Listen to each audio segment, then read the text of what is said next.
네, 중국 최대 정치 이벤트라고 할 수 있는 중국의 전인대가 어제 개막을 했습니다. 특히나 5세대 지도부가 처음으로 갖는 전인대인 만큼 향후 10년의 정치 계획이 밝혀질 수 있는 자리라서 더욱더 세계 이목이 집중이 됐는데요. 자세한 내용 중국 전문가와 함께 또 짚어봅니다. 현대증권의 김경환 연구원 나오셨습니다.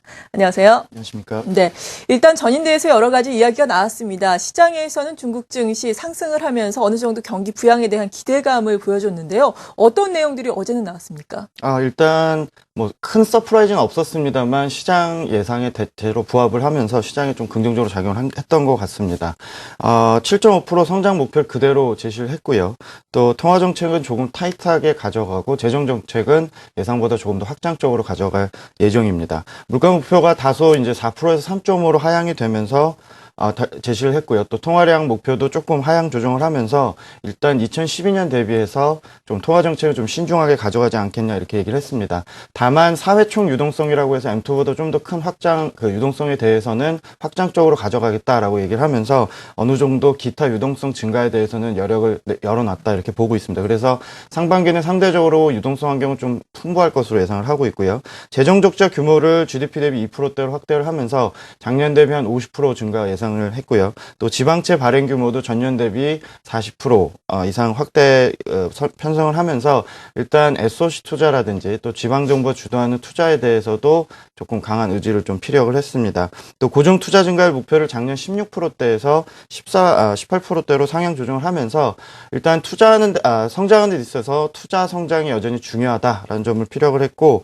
관련해서 도시화나 인프라 투자 관련된 기대감을 좀 더 가지게 했습니다.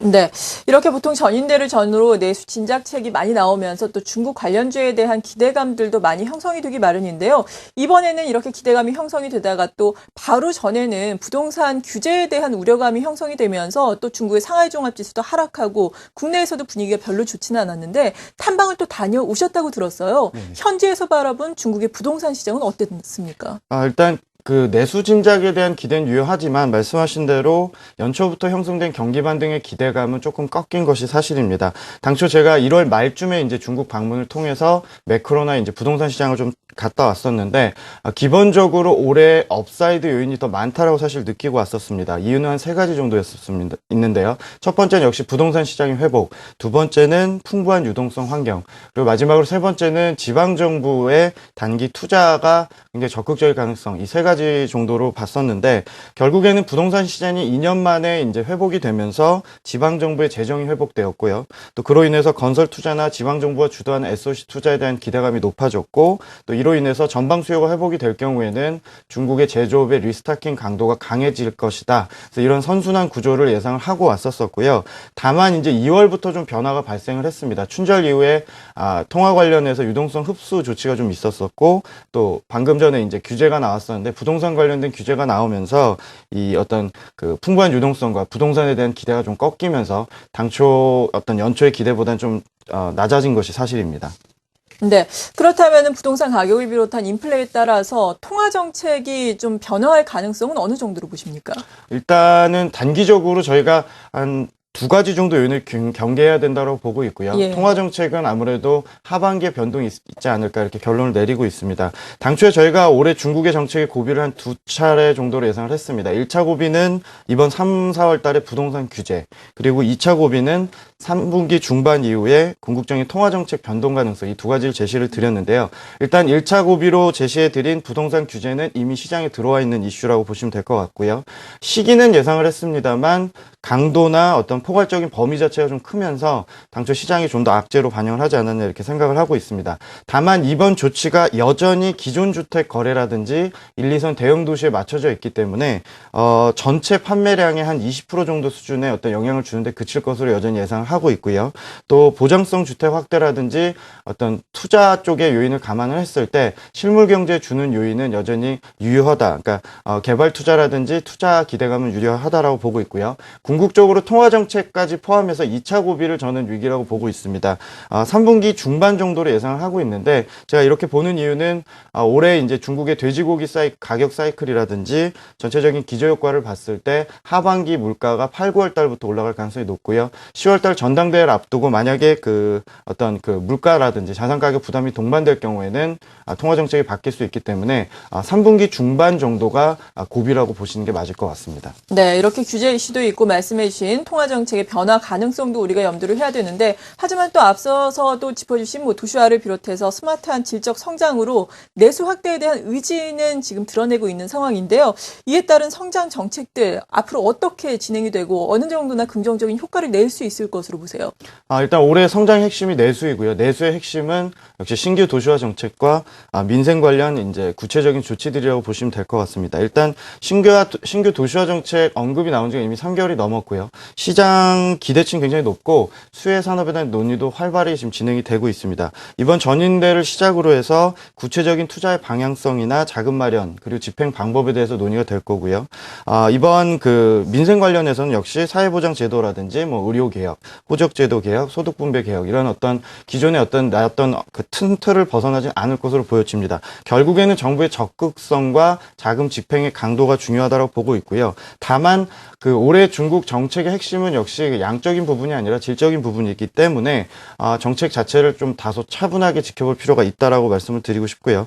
또 중국 정부가 최근에 접근하는 방식 자체가 경제나 이런 부분보다는 정치 사회적인 어떤 다분히 사회적인 여론 관점에서 접근을 하고 있기 때문에 구체적인 어떤 조치에 대한 어떤 효과는 조금 더 지켜볼 필요가 있다 이렇게 생각하고 있습니다.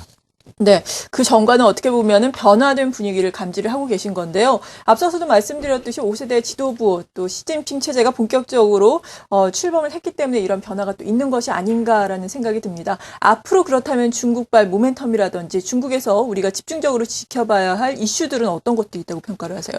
일단 중국발 모멘텀은 좀 길게 볼 경우에 한 4가지 키워드인 것 같습니다. 신정부가 이제 표방하는 키워드 자체가 한 4가지인데요. 첫 번째는 이제 대국에서 강국으로 전환을 하면서 국방비 지출이라든지 외교적 발언권이 확대가 될 가능성이 높습니다. 그래서 우리나라 신정부 역시 이런 부분을 편승해서 어떤 관계 개선이라든지 또 한중 FTA 이슈 같은 것들에 대해서 좀 논의가 될 것으로 예상을 하고 있고요.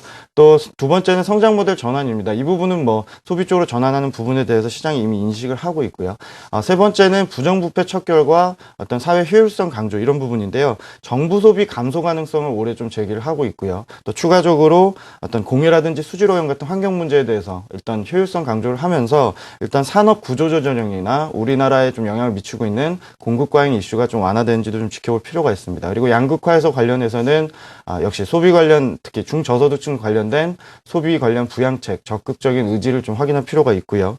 중국 관련주 관련해서 전략은 올해 조금 균형적인 전략을 가져가는 게 맞지 않나라고 지금 권고를 해드리고 있습니다. 네. 기본적으로 상반기 중국 경기 모멘텀에 대해서 지금 기대감 여전히 유지하라고 말씀을 드리고 있고 2분기부터는 투자 관련 수요에 대한 반영이 우리나라 소재 산업재에 있지 않겠냐를 보고 있습니다. 그래서 작년 대비해서 투자와 소비 관련주의 스프레드가 좀 축소되는 그런 국면이 이어질 거로 보고 있고요. 또 이렇게 부는 나머지 요인 중에 하나는 올해 중국 소비의 모멘텀이 포괄적으로 봤을 때는 조금 작년 대비 약하지 않겠냐라고 저는 보고 있습니다. 실질적으로 중국에 있는 소비 기업들의 ROE라든지 수익성이 좀 최근에 많이 하락을 하고 있고 기대치 대비해서 어떤 따라오는 속도가 조금 못 미친다는 평가를 저는 내리고 있습니다. 그래서 기본적으로 우리나라 중국 소비주 중에서 포괄적인 접근보다는 오리온이나 락앤락 같은 브랜드력을 갖추거나 2, 3선 도시 침투가 가능한 기업들 그리고 일부 이제 도시화 관련해서 제약이나 의료기술 또 신규 플랫폼 같은 온라인이나 인터넷 쇼핑 같은